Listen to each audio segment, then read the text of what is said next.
Welcome back to Ancient Edge, where we uncover the survival secrets and strategic brilliance that history has nearly forgotten. Today, we're stepping into a story that bridges the desperate ingenuity of wartime Britain with the very real security concerns you face right now in your own backyard. Forget your expensive alarm systems, motion sensors, and surveillance cameras for a moment. What if I told you that one of the most effective burglar deterrents ever devised is still growing silently, waiting to be rediscovered?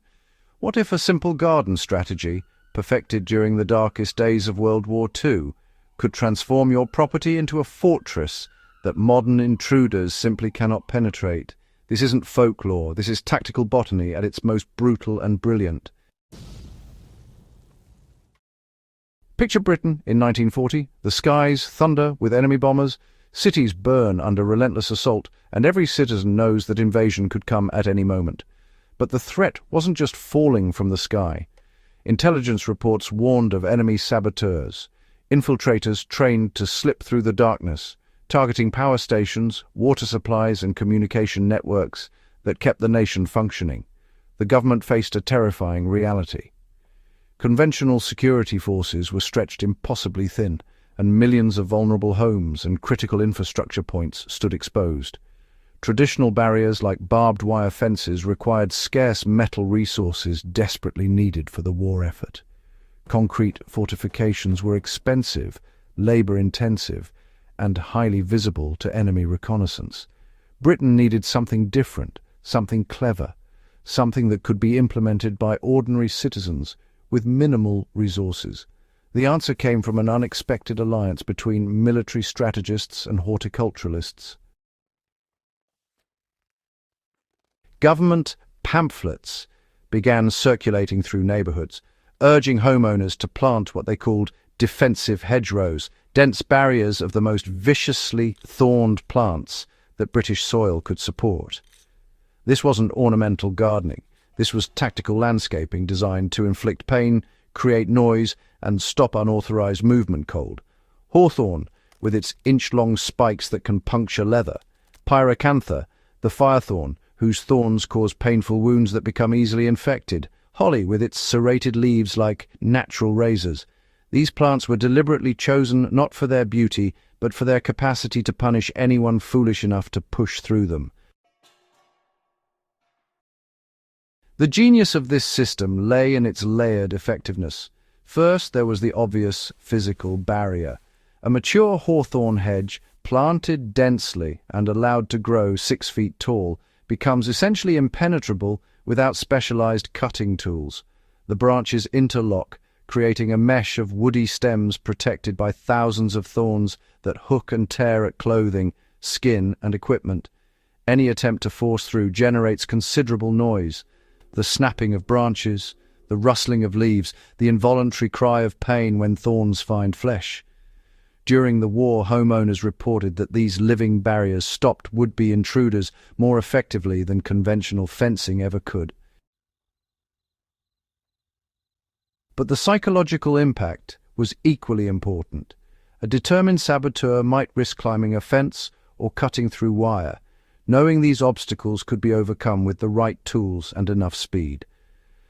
But a thorny hedge presents a different calculation entirely. It promises not just difficulty, but guaranteed pain and injury. It slows you down catastrophically, exposing you to detection. It tears at your clothes, potentially leaving forensic evidence. And unlike a fence that can be quickly scaled, a dense hedge forces you to either spend minutes noisily hacking through it or find another route entirely. Most intruders, then as now, simply chose to move on to easier targets. After the war ended, this defensive planting strategy largely faded from public consciousness. The baby boom era favored open lawns and decorative shrubs. Security became something you bought from a company, not something you grew from the earth. But crime prevention experts never forgot.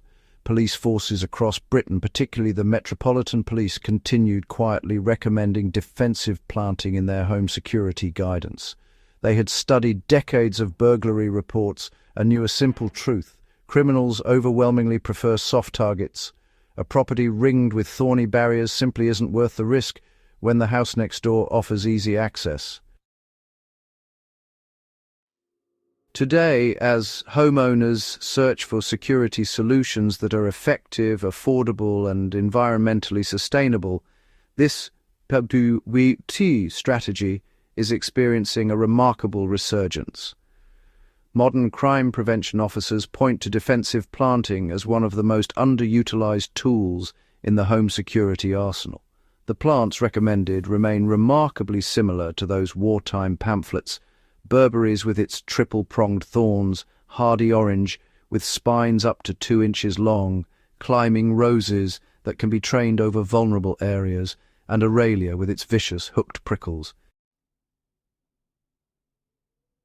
Planted strategically beneath ground floor windows, along fence lines and around access points, these natural barriers create what security experts call hostile landscaping, perimeters that punish unauthorized entry without requiring electricity, maintenance contracts, or ongoing costs. What makes this story extraordinary isn't just that thorny plants stop burglars, it's what this reveals about effective defense across all of human history. The best security has always combined multiple principles: physical barriers that slow attackers down, psychological deterrents that make them reconsider, and systems that work passively without constant human intervention. Those WWII homeowners understood something profound. Security doesn't always require high technology or massive expense. Sometimes it requires thinking like your adversary and understanding what they truly fear. A burglar fears noise, injury, and anything that extends their exposure time in a vulnerable position. A thorny hedge delivers all three. This forgotten garden defense reminds us that the ancient world, and even the relatively recent past, hold survival wisdom worth rediscovering. If you found this journey into practical history valuable, subscribe to Ancient Edge, share this video with anyone who appreciates clever solutions to modern problems, and keep exploring with us. Because the past isn't just prologue, sometimes it's a practical guide to a safer, smarter future. Until next time, stay sharp, stay curious, and remember, the best defenses are often the ones your enemy never saw coming.